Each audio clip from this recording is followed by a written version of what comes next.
Hello and welcome to my Lair Hoop Bosses. This is a recap video from our session 1. And we're going to do it with LED because why not? So the first thing that we worked on is footwork.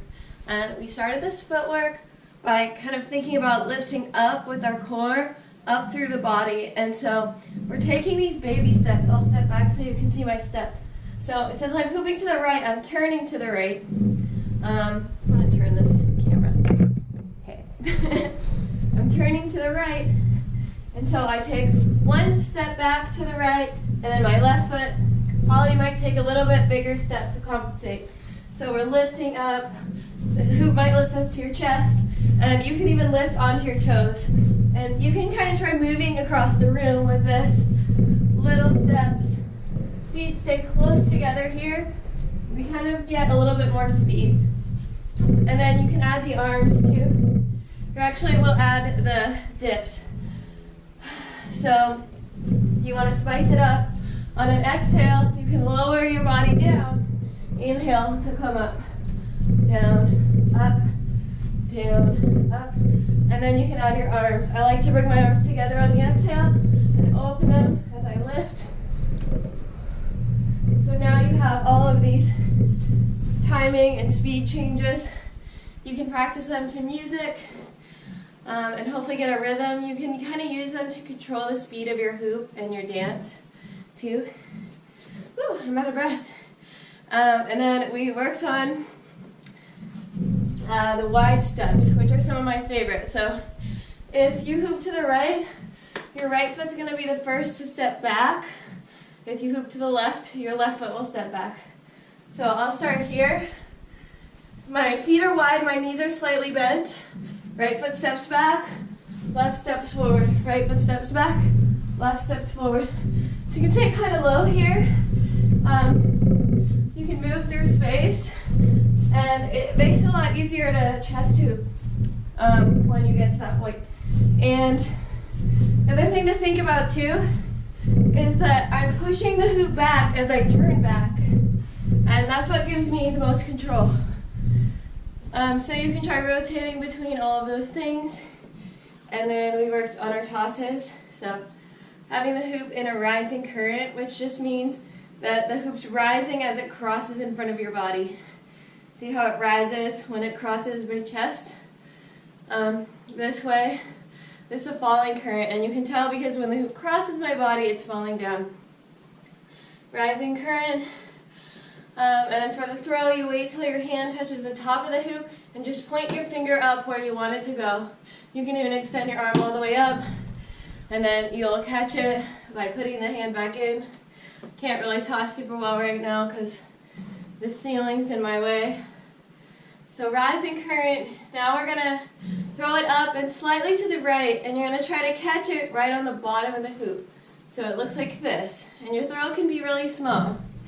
And then we come into our folds from here. So the hoop folds in front of us and then reaches behind, and we're an airplane. This is called airplane because our arm stays straight. And from this airplane, you can try just folding the hoop back and forth. This is chicken. The reason why it's chicken is because your arm curls all the way in. This is airplane. And you can use these as transitionary moves to bring the hoop onto your body in a lot of different ways. Step through. You can play with that a lot. Anyways, what we're going to do today is bring the hoop all the way back until it's forward in front of us. And then we're going to do a reverse escalator. So we bring our arm up, and then we release the hoop, catch it in our opposite hand. From here we went into the coin flips around the legs. So having both hands behind you, let go with the left hand, right hand brings the hoop forward. Grab, let go with the right hand, left hand pushes it back. Right hand grab, bring the hoop forward, left hand grab, bring the hoop back. So fast it looks like this. Sound effects helps. And then pulling one foot out. We worked on an escalator break. Some of you might just try the traditional escalator, which looks like this. You bring your arm across your body so the back of the hoop gets momentum to lift all the way behind your head. And if you have a small hoop, you might need to lift your hoop up a little bit so that it doesn't hit you in the head. I like to lift mine just to be sure. So from here, we're either catching it if you're just learning this, whoa, or maybe not catching it, or if you're working on the escalator break with me, your opposite arm will come up, and then your arms will switch. So the arm that's up is going to pinch your hoop, and then this other hand will come up to kind of hit the hoop back down. But think of it as a break, so you're not really hitting the hoop, you're just kind of absorbing the momentum and letting it fall back down. So yeah, you'll always wait a minute for the pinched arm to release, but you'll feel when the hoop's ready to go back down. Let me know if you guys have any questions about these things. I can send you more info. There was a traditional escalator, because escalators can be kind of interesting to figure out. Another thing we worked on that I really love, which you can do from the escalator, is to step in and point your thumb down on your hoop and isolate your hoop down and lift it up. And you can